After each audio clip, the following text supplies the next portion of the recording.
de número 4.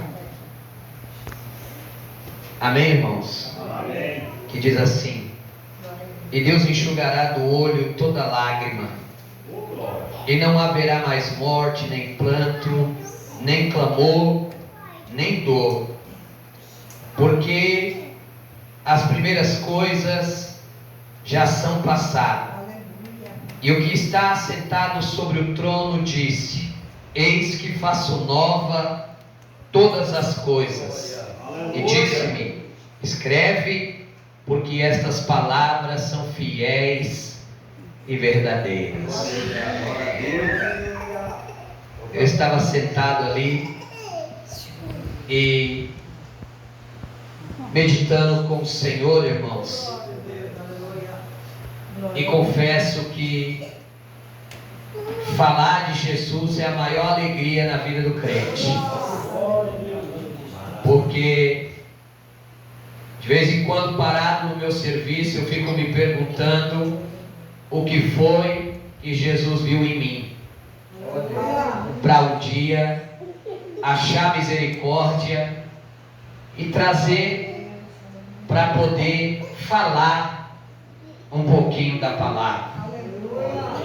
Quando olhamos para o ministério de Jesus Cristo sobre a terra, nós vimos um ministério diferenciado, irmão.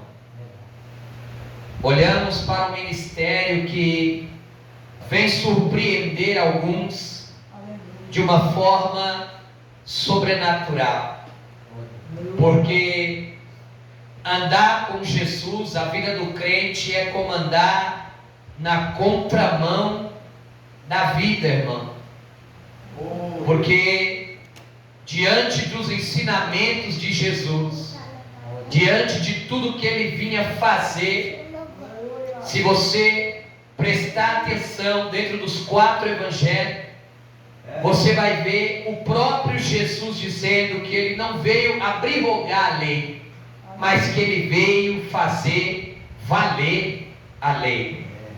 E quando olhamos as palavras do mestre, começamos a entender o que é andar na contramão, porque Jesus agora ele vem para rebater o ensinamento contrário de alguns fariseus e alguns publicanos que andavam sobre aquele lugar ali. E quando a gente olha algum sermão, a gente vê Jesus olhar para eles e dizer: amar quem nos ama é muito fácil. Até os fariseus fazem isso. É por isso que no Evangelho de Mateus, no capítulo 5, e a partir do versículo 44, ele vai dizer: eu, porém, vos digo, amai os vossos inimigos, bendizei aos que vos maldizem e orai pelos que vos perseguem, e só assim é questão de reconhecer que sois filho do Deus que está no céu, irmão.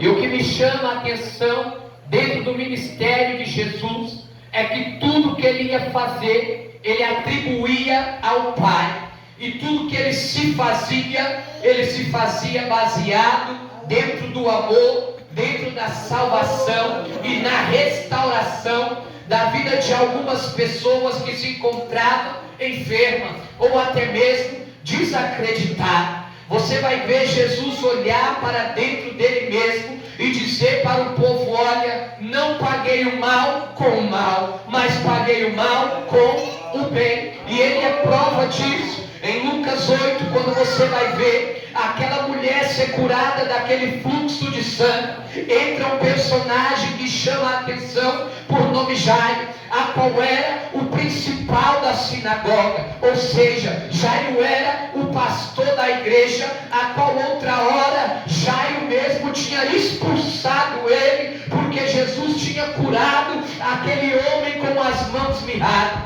E quando Jairo vai até Jesus, eu imagino a consciência dele em si próprio dizendo: agora eu estou indo atrás de um homem que eu expulsei para fora, agora eu estou indo atrás de alguém que eu desprezei, agora eu estou indo atrás, sabe por quê? Porque Jairo, sendo importante na sociedade, sendo o principal principal da sinagoga, ele já tinha usado toda a medicina, ele já tinha usado todos os seus recursos, e por nenhuma a sua filha pudera ser curada. Então ele decide ir já com a consciência, porque Anás e Caifás já tinha soltado um decreto que qualquer fariseu, qualquer publicano, qualquer doutor da lei, o principal da sinagoga, fosse atrás de Jesus Cristo, ele teria a sua credencial arrancada, ele não exerceria mais a sua função. Só que no momento, Jairo não estava preocupado com a função, Jairo estava preocupado com a situação. Eu já quero abrir um parênteses aqui para dizer algo aqui nessa noite, irmão. Não se preocupe com o cargo, não se preocupe com a carteirinha. Sabe por quê? Porque a carteirinha não leva para o céu. Pega a tua carteirinha e tem que expulsar o demônio de eu quero ver ele sair. Sabe por quê? Não foi dado a nenhum nome o poder de expulsar nada, a não ser ao nome de Jesus. Foi lido aqui pela criança. Eu sou a videira e vós é as varas. Se não tiver em mim, não consegue dar fruto. Para conseguir milagre, tem que estar com ele. Glória a Deus, aleluia. Jairo vai quebrar a estatística, vai quebrar a regra. Aleluia. E o que me chama a atenção é que quando ele chega até Jesus, ele vai dizer: ô mestre, a minha filha está doente. Aleluia. Vai lá na minha casa porque a situação está crítica. Sabe o que eu vejo Jesus olhar para Jairo e dizer? Fica tranquilo, porque a gente vamos até lá. Glória a Deus, aleluia. Quem lembra de Pedro, irmão? Homem bravo, valente, que quando chegou até Jesus disse para ele: aonde tu for eu vou, necessário se for vou até a morte. E Jesus vai dizer para ele: ainda hoje tu me negarás, Pedro. Aleluia. Antes que o galo cante 3 vezes, hoje tu me nega, hoje tu me abandona. Sabe por quê? Porque Pedro, ele tinha um instinto forte, um instinto selvagem, um instinto protetor. E quando Jesus está no Getsemane, que ele vê ali alguns guardas pegar ele saca da espada e arranca a orelha de Malco fora. Mas o que me chama a atenção, sabe o que é? É que Malco não era guarda, Malco não devia estar ali, irmão. Malco estava sendo treinado para ser sumo sacerdote. E quando Pedro arranca a orelha de Malco fora, ele arranca o sonho de Malco. Sabe por quê? Para ser sumo sacerdote não podia ter defeito, tinha que ser perfeito. E o pior, arrancou a orelha direita. Para ser sumo sacerdote, diante da tradição, tinha que matar o cabrito e espargir o sangue no dedo direito do pé, no dedão e na orelha. Quando Pedro arranca, ele estava arrancando o sonho de Malco. Aí Jesus se aproxima. Eu não sei se ele pega a mesma orelha, ou se eu não sei se ele pega um punhado de barro e faz outra orelha. O que eu sei é que quando ele coloca a mão, o sonho de Malco volta para o lugar. Eu quero dizer algo para você: não pare de sonhar, não desista do teu sonho, porque o mestre está aqui hoje. Glória a Deus, aleluia. Jesus vai dizer, sabe o que para Pedro? Pedro, guarda a tua espada. Aleluia. Quando eu li isso a primeira vez, eu falei: não é possível, porque Jesus está dizendo: guarda a espada, porque é aquele que com ferro fere, com ferro será Querido. Eu falei: não é possível. Quem olha, pensa até que Jesus estava querendo deixar Pedro se ferir. Quem olha, pensa que Jesus estava querendo trazer algum mal para Pedrão. Só que a palavra vai dizer agora que Jesus é levado ao sinédrio. E é à noite. Olha que interessante. Aleluia. Alguns historiadores, como Flávio Josefo, diz que naquela noite no sinédrio acende-se uma fogueira para clarear. Aleluia. E o primeiro rosto que aparece de quem era? De Pedro. Pedrão. Aleluia. Essas alturas do campeonato Jesus estava apanhando. Aleluia. Essa gestura do campeonato Jesus estava sendo cuspido no rosto, Deus. sendo maltratado. E quando a mulher olha e diz para ele: você é igual a ele, Pedro vai dizer: eu não sou. Aleluia. Eu não sou igual a ele. Pedro estava dizendo: se relar em mim, a faca come aqui dentro. Se alguém bater no meu rosto, eu vou matar uns 3, 4 aqui dentro. Pedro estava dizendo: eu não sou igual a ele, porque se bater em mim, o negócio pega aqui dentro. É, Deus, aleluia. E Paulo vai falar sobre os frutos do amor. É. Sobre os frutos do Espírito Santo. Paz, bondade, longanimidade, temperança. E eu fico sem entender, irmão. Crente nos dias de hoje, que por causa de um águia já capotar no som que sai na porrada. Eu fico me perguntando aonde estão os frutos do Espírito, quando a gente precisa usar os frutos do Espírito, aonde que eles se encontram dentro da gente? É, Deus, aleluia. Pedro, quando vai sair do cinema, ele se encontra com Maria. E quando ela vai colocar a mão nele, ele diz: não encoste em mim, eu neguei ele. Não tem como eu ser igual a ele. É, Deus, aleluia. Para ser crente há um preço a se pagar. É, Deus, aleluia. Para servir a Jesus há um preço a se pagar. E é um preço muito dolorido. É um preço amargo. É o preço de amar quem não te ama. É o preço de querer bem as pessoas que te fazem mal. Mas há uma vitória.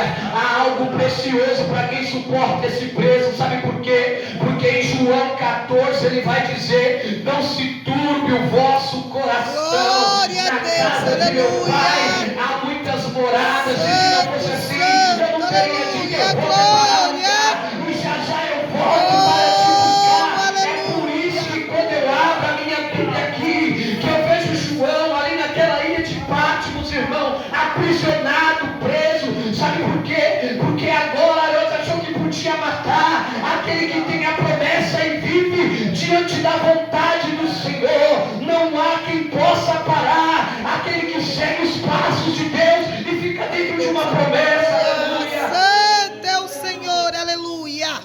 Já tinha tentado fazer de tudo para acabar com a vida dele. Deus tremendo. Já tinha até jogado ele dentro de um balde de fermento, de azeite, e nada conseguia matar. E sabe o que fizeram? Falou: leva na ilha de Patmos, coloca lá. Por quê? Porque lá só tem psicopata. É. Lá só tem doido. E eu tenho certeza que quando ele começar a pregar, vão arrancar a cabeça dele. Sabe o que aconteceu? João tinha unção demais. Aleluia. João tinha amor demais, tinha os frutos do Espírito Santo dentro do coração. Quando ele começa a pregar, assassino começou a se converter. Glória a Deus, aleluia. Aquele que não conhecia Jesus passou a conhecer. O fruto do Espírito faz isso. Começa a trazer a presença de Deus, começa a trazer a glória de Deus. Glória a Deus, começa a esquentar o aleluia. lugar. Sabe por quê? Porque o Espírito Santo se faz presente. Aleluia. Santo, Eu vejo santo, ele olhar santo, aleluia.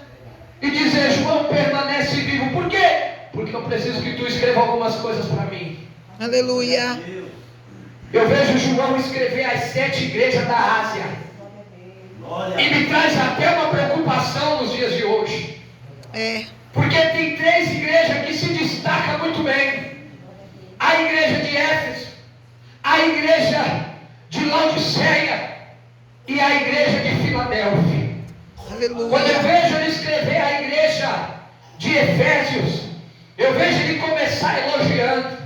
Eu vejo ele começar dizendo algo bom sobre a igreja. Mas quando ele vai terminando, ele vai dizer: eu tenho contra ti uma crítica.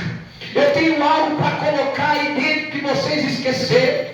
A igreja de Éfeso, conduzida pelo Timóteo, amando do apóstolo Paulo, era uma igreja conhecida pela bondade, era uma igreja conhecida pelo amor, era uma igreja conhecida pela preocupação com o próximo, era uma igreja compromissada, assim como a de Atos dos Apóstolos, onde tinham todos em comum. Deus poderoso, aleluia. Você caiu como assim, pastor? Antes a gente ensaiava para vir louvar, se preparava para vir pregar. Hoje a gente vem de qualquer maneira. Hoje a gente nem ensaio vem. Hoje a gente nem se prepara e vem. Vem como se estivesse fazendo algo para alguém. Só que eu quero te dizer algo. Lembra quando você se converteu? Lembra quando Jesus te chamou? Você queria evangelizar Deus poderoso, você queria falar de Jesus para aleluia. todo mundo, porque o amor estava lá dentro, glória.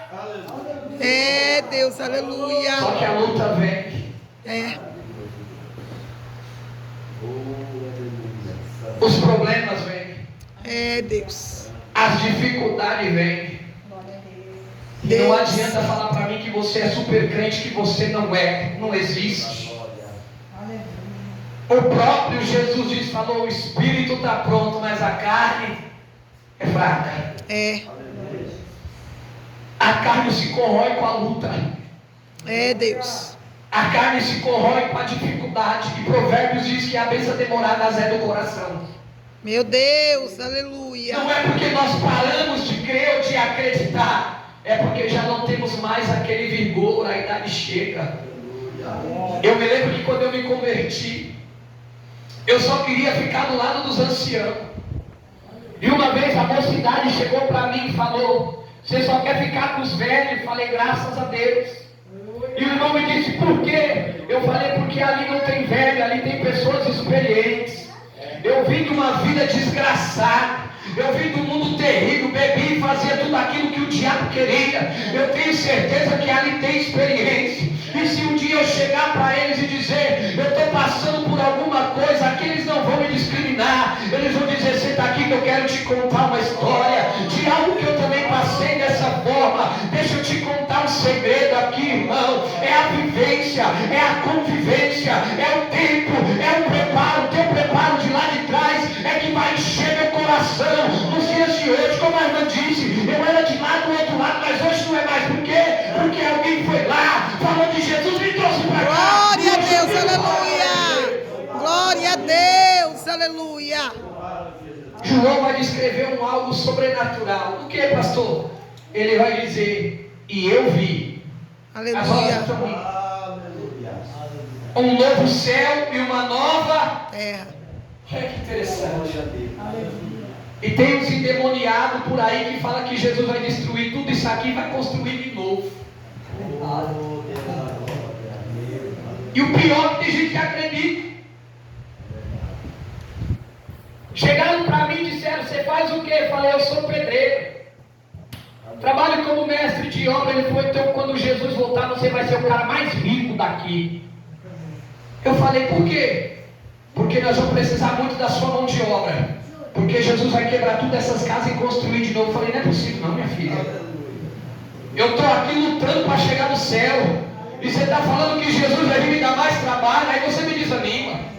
Você está querendo falar para mim que meu Jesus vai quebrar tudo isso aqui e vai colocar eu para construir de novo. Aí é punição demais. Num sol desse vai ficar dolorido. E João está dizendo, eu vi um novo céu. Aleluia. E uma nova terra. Porque o primeiro céu e a terra se passaram e o mar já não existe mais, oh glória. Meu Deus, aleluia. Sabe o que João está dizendo ali? Não desanima não. Glória a Deus, aleluia. Não desanima não. Eu não sei o que você tem passado, eu não sei o que você tem enfrentado. A solidão corrói o homem. Talvez você venha sorrindo, mas só Deus sabe como você está por dentro. Talvez João tivesse escrito aqui, abandonado, sem família, sem nada agora, mas ele está dizendo para o povo, não desanima não. Aleluia. Não desiste agora não, não para agora não, não abandona agora não. Sabe por quê? Porque ele enxugará do olho. Aleluia. Oh, glória. Porque ele enxugará do teu olho, é do teu olho. Aleluia. Vale a pena suportar. Paulo escreve dizendo, sabe o quê? Que as aflições do tempo presente não há de se comparar com a glória que em nós há de ser revelada. Eu quero dizer algo para você. Aguenta só mais um pouquinho de tempo, porque ele vem e vem saltando pelos montes para nos buscar. Glória a Deus, aleluia. E ele enxugará do olho toda a lágrima. Olha que lindo. E não haverá mais morte. Aleluia. Não vai doer mais, pastor. Aleluia. Lá não vai passar funeral.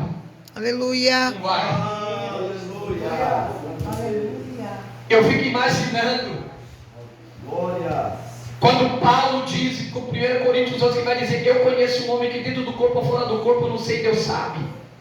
Mas esse tal homem, se dentro do corpo ou fora do corpo eu não sei, Deus sabe, foi arrebatado até o terceiro céu. Aleluia. E sabe o que Paulo vai dizer? E ele viu e ouviu coisas inefáveis, a qual ao homem nem é lícito falar. Glória a Deus, aleluia. Mas o que me chama a atenção é que, discorrendo o capítulo mais para baixo, Paulo vai dizer: sabe o que? Em mim foi deixado um espinho na carne, É Deus, aleluia. a qual 3 vezes orei ao Senhor para que ele tirasse. Santo, santo, E aleluia. era Paulo orando, era o íntimo. E sabe qual foi a resposta de Jesus? Aleluia. A minha graça. Te basta, aleluia. Te basta. Glória a Deus, Olha para a pessoa que aleluia. está do seu lado, diga para ela: a graça dele. Glória a Diga Deus, para ela: a aleluia. graça dele nos basta. Glória a Deus, Sabe por aleluia. quê? Porque o poder de Deus Glória a Deus, se aperfeiçoa Se na aperfeiçoa. fraqueza, aleluia. na fraqueza Glória a Deus. de boa vontade. Como assim,